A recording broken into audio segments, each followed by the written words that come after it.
कोई अगर बोल जाए किसी के खिलाफ, नेता के खिलाफ, भाजपा के नेता के खिलाफ कोई बोल जाए तो साहब देशद्रोही हो गया। वो बोलने की स्वतंत्रता हमें संविधान ने दी है, बाबा साहब ने दी है। ये देश में प्रधानमंत्री इसलिए बने हैं कि ये विश्व में सभी देशों में घूम घूम कर उन देशों के लिए जो घूमने नहीं जाते कि हमारे लोग ऐसे घूमने के मजे ले सके। मोदी जी कहते हैं मेरे रगों में सिंदूर दौड़ रहा है। एक महिला होने के नाते मैं कहती हूँ कि महिलाओं का अपमान किया है मोदी जी ने, महिलाओं को मजाक बनाया है। पहलगाम में हमला करने वाले आतंकी, जो 4 आतंकी थे, ये देश पूछता है क्या वो पकड़े गए? ये देश पूछता है कि वो मारे गए? आप सबको पता है कि हमारा जो संविधान है हमें वो ताकत देता है, हमें वो अधिकार देता है जिससे कि हम स्वतंत्रता से बोल सकते हैं, अपनी बात रख सकते हैं और अपने अधिकारों के लिए लड़ने की शक्ति हमें संविधान देता है।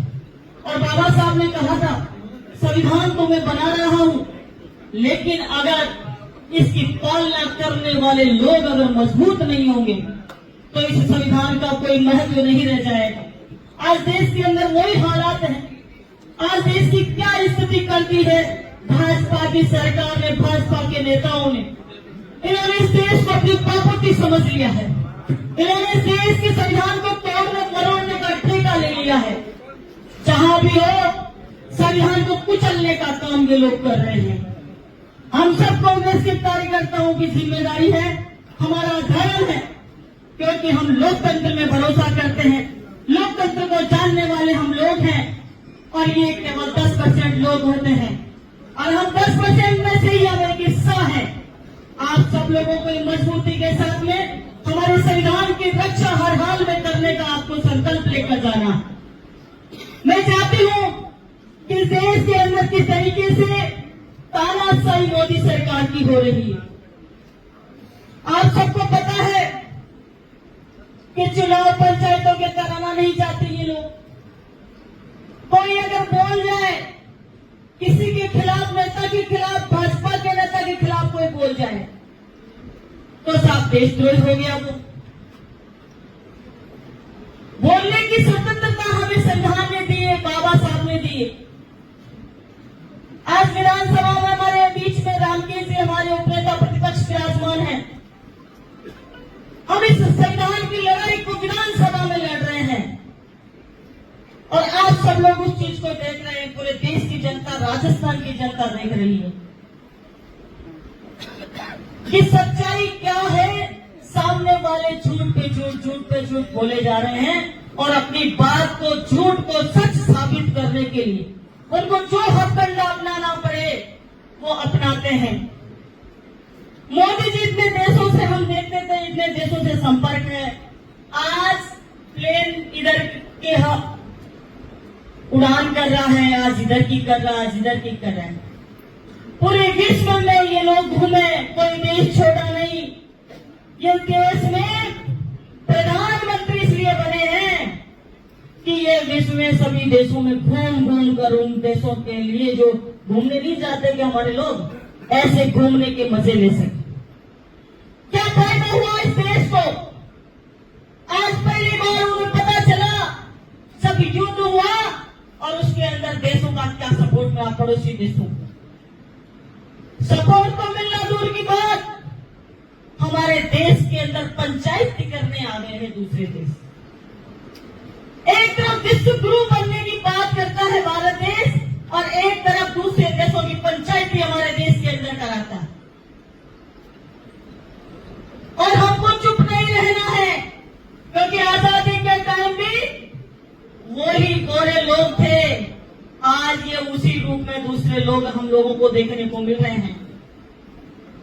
उस समय भी नहीं थी इतने तानाशाही जो आज ये लोग कर रहे हैं और धीरे धीरे इनका ग्राफ बढ़ता जा रहा है। आज ऑपरेशन सिंदूर का नाम लेते हमारी सेना ने लड़ाई लड़ी, जिन्होंने इस लड़ाई को लड़ा उस पर भाजपा के लोग टिक्का टिप्पणी करते हैं, महिलाओं के लिए शब्द बोलते हैं। इनका ईमान और मर्यादा इन शब्दों से पता चलती है। हमारा नेता प्रतिपक्ष जाता है मंदिर में,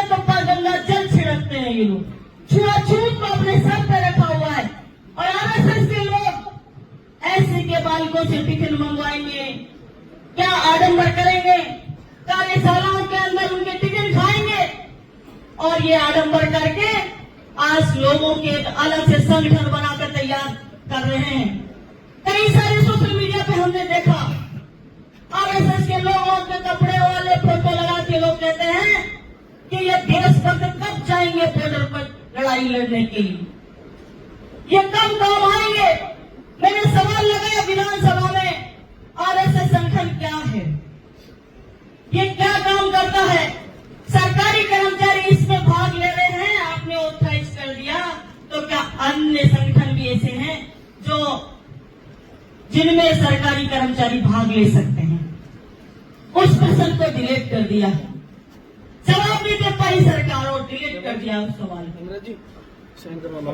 मैंने फिर सवाल लगाया, उसका जवाब आज तक नहीं आया। मैंने कहा हमारा लोकतंत्र संविधान से चल रहा है, हमारा देश संविधान से चल रहा है। हमें आवश्यकता है गाँव ढाणी का बच्चा संविधान की बुक पढ़े और 6ठी क्लास से 12वीं क्लास तक का बच्चा संविधान को पढ़े। उसके लिए एक विषय आप ये निर्णय करते हो कि विधानसभा में प्रस्ताव पारित करते हो क्या कि एक सब्जेक्ट 6ठी से 12वीं तक का बच्चों के पढ़ने के लिए किया जाए। इस सवाल का भी आज तक कोई जवाब नहीं आया। मोदी जी कहते हैं मेरे रगों में सिंदूर दौड़ रहा है। एक महिला होने के नाते मैं कहती हूँ कि महिलाओं का अपमान किया है मोदी जी ने, महिलाओं को मजाक बनाया है। पहलगांव में हमला करने वाले आतंकी जो 4 आतंकी थे, ये देश पूछता है क्या वो पकड़े गए, ये देश पूछता है कि वो मारे गए। अरे किस शान से तुम आज रैलियां निकाल रहे हो, आज हमारा सर झुकाने का काम आप लोगों ने किया उन आतंकवादियों को छोड़कर। आज उन महिलाओं की और उनकी इज्जत आप लोगों ने नहीं रखी। आज सिंदूर का नाम लेते, क्या आपने बचा लिया उनका सिंदूर? अपनी नसों में दौड़वा रहे हो। नसों में क्या सिंदूर को आंख में डालकर देख लो, आपकी आंखें दिखना बंद हो जाएगी। सिंदूर में तो वो ताकत है, लेकिन कैसा आडंबर वो रखते हैं। ये सिर्फ और सिर्फ पोस्ट की राजनीति कर रहे हैं, देश के साथ भी न्याय नहीं कर पा रहे हैं। ये कहते थे 400 पार का नारा देके, कहते थे कि हम 400 पार करवा दो, पता नहीं क्या क्या ये बदलना चाहते थे, लेकिन जनता ने उनको मुंह तोड़ जवाब दिया। आज भी मैं आप लोगों से कहना चाहूंगी कि आप लोगों के अंदर एक क्रांति आनी चाहिए और संविधान बचाने की लड़ाई हर गांव का बालक बच्चा महिला और बुजुर्ग को ये लड़ाई लड़नी पड़ेगी, तब जाके हमारे देश में संविधान बचेगा। नहीं तो आप सबको पता है कि आज से पहले पूरा इतिहास हम देखते हैं क्या हालात थे देश के। जब संविधान लागू नहीं हुआ था किसी को कोई अधिकार नहीं था। आज मैं महिला होते हुए इस मंच पर आप लोगों के सामने बोल रही हूँ, मुझे अधिकार नहीं मिलता अगर बाबा साहब नहीं होते, संविधान नहीं होता। आज पुलिस पिक्चर चल रही है, मैं कहती हूँ आप लोगों में से कोई नहीं देखने गया और मैं चाहती हूँ उसको देखिए और समझिए। अरे मेरी महिला बहनें बैठी है, इनको भी कहना चाहूंगी कि जो संपन्न है अपनी महिला बहनों को 400 500 के सीटें बुक करवाइए और पूरी पिक्चर दिखवाइए। उसमें कुछ काट भी दिया इन लोगों ने, उसको भी दिखाने की आवश्यकता है कि हमें महिलाओं को कैसे अधिकार मिला, पढ़ने का अधिकार, आगे बढ़ने का अधिकार। और इसमें समाज की महिलाएं नहीं, इसमें सर्व समाज की महिलाएं आगे लाने का काम ज्योतिबा फुले और सावित्रीबाई फुले ने किया था। आप सब लोगों को समझने की आवश्यकता है। अगर पॉलिटिक्स में आप इंटरेस्ट रखते हो तो लोकतंत्र को समझने की आवश्यकता है, संविधान को समझने की आवश्यकता है, उसके लिए लड़ने की आवश्यकता है।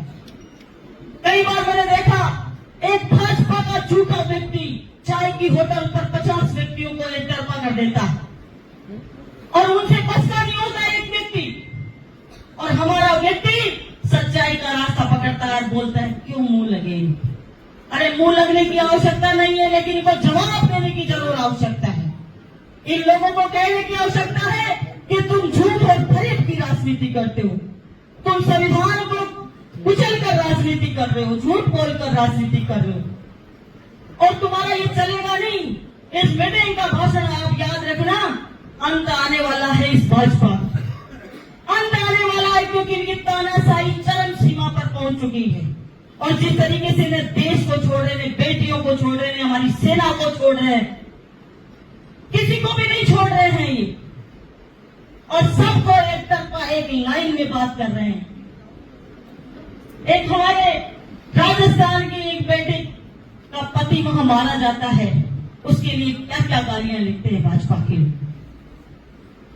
शर्म आने की बात है इन लोगों को, लेकिन फिर भी हम लोग ईमानदारी और सच्चाई पर चलने वाले लोग हैं और हम सोचते हैं अपने आप इलाज हो जाएगा। हमारी भाषा में बोलते हैं अपने आप तो इलाज होगा, लेकिन हमें भी इसमें थोड़ा थोड़ा हमारी भी भागीदारी होनी चाहिए। हम लोगों को भी आगे आना चाहिए और हम सबको मिलकर संविधान की लड़ाई लड़नी पड़ेगी। आप सब लोगों को बहुत बहुत धन्यवाद।